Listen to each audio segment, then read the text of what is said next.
Magluluto po tayo ngayon ng lilot balatong. Ang kailangan po natin ay glutinous rice, ayan, green beans, at saka yung ating coconut milk. Papakita ko sa inyo kung paano magluto yan. Ayan po. Ang una po natin ilagay ay ang munggo. Ayan. Luntuin po natin yan hanggang maluto siya.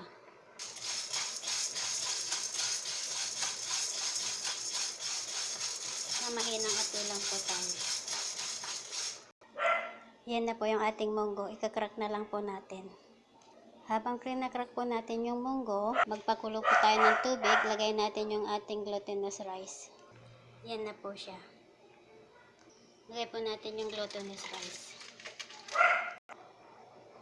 Pag kumulo na po yung ating rice, lagay po natin yung ating munggo. Yan, para maluto na rin siya.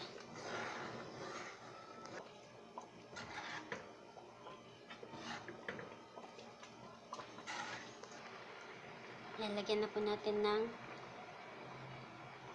coconut milk.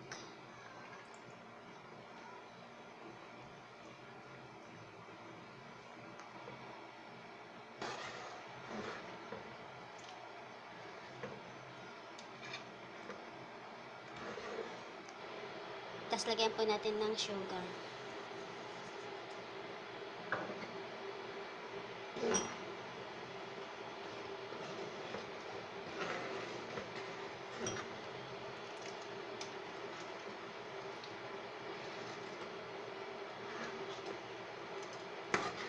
Palambutin na lang po natin yung ating rice. Pagluto na po yung ating glutinous rice, pwede na po natin kainin. Yan po yung ating merienda. Yan, ang tinatawag namin lilot balatong. Yan, sa Ilocano po yun, lilot balatong.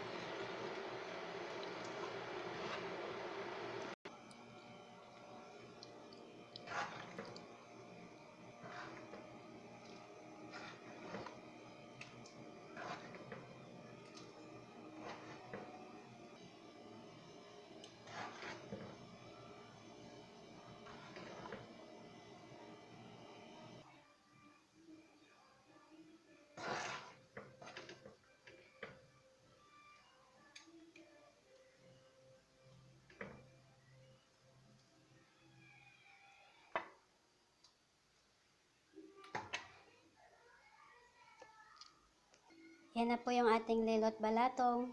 Yan, simple lang po pero masarap po siya.